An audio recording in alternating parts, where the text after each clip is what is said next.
It's funny how life doesn't prepare you for moments like this, the kind that cut deep and leave scars you never thought you'd carry.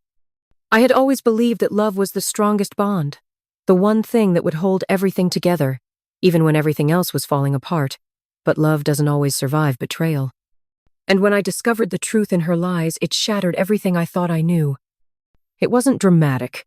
It wasn't some cinematic revelation where I walked in and caught her in the act.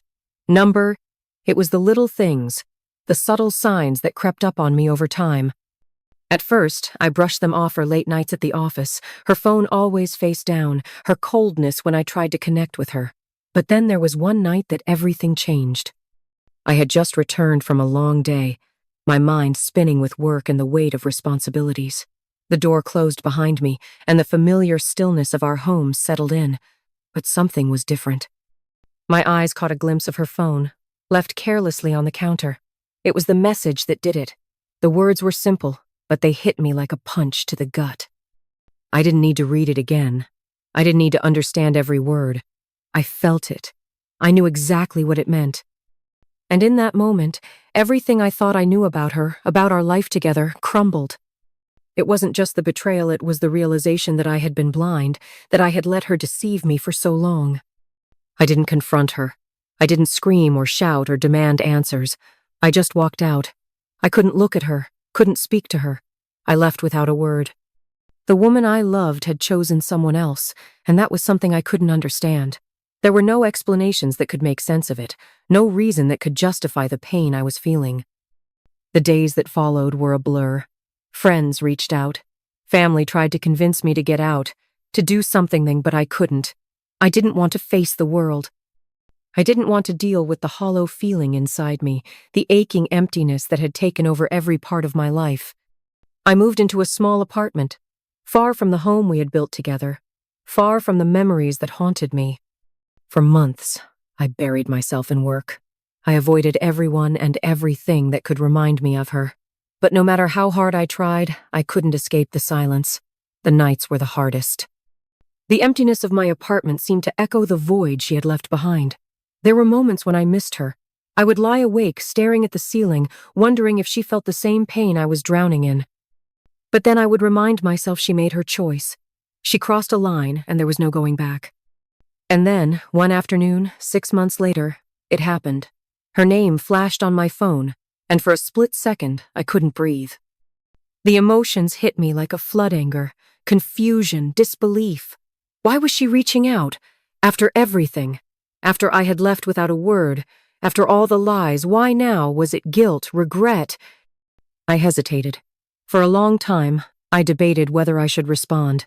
Part of me wanted to block her out of my life forever, to erase her from my memory.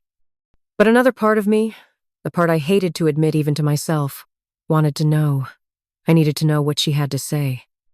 I told her to meet me at the cafe we used to go to. It was one of the few places that didn't carry the weight of our past, a place where the memories weren't so suffocating. I arrived early, sitting in the back corner, pretending to be calm. But my mind was a whirlwind. What could she possibly say to make this right? When she walked in, I almost couldn't bring myself to look at her. She looked the same, but different, her hair shorter, her face tired. The woman I had once known seemed to have aged 5 years in the time we had been apart. When she saw me, her eyes welled up, and for a moment I thought I saw guilt, but there was something else there, something I couldn't quite place. She sat down across from me, her hands trembling slightly. "Thank you for meeting me," she whispered.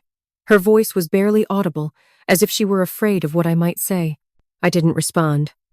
I couldn't find the words. All I could do was look at her, the woman who had once meant everything to me, the woman who had broken me. "I've missed you," she said, her voice cracking. "I know what I did was wrong, and I regret everything." I wanted to believe her. I wanted to believe that the woman sitting across from me, vulnerable and broken, was the same woman I once loved, but the truth was, she wasn't. She wasn't the same, and she never would be. "I never meant for it to happen," she continued, her eyes filling with tears. "I thought I could handle it. I thought I could keep both of you in my life. But when I lost you, when you left, I realized how much you meant to me." Her words hit me like a wave, but I wasn't fooled. This wasn't the apology I had imagined. This wasn't the closure I had hoped for. It wasn't enough. Words couldn't fix what she had broken.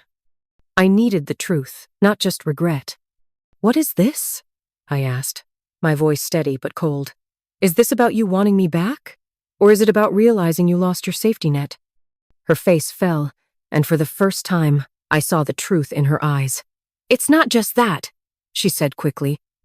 "I really miss you. I miss everything we had. I've thought about it every single day. I didn't know how to fix what I broke." The unspoken truth was clear. She didn't miss me.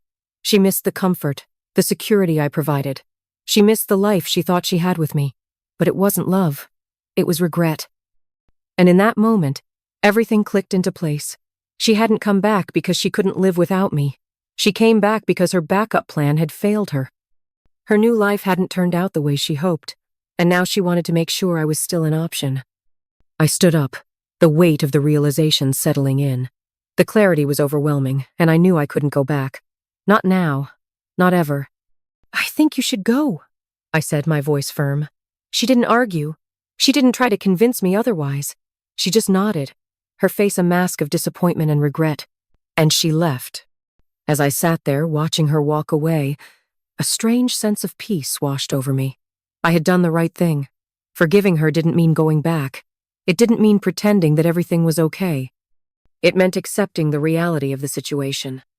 If she truly loved me, she would have never risked losing me in the first place.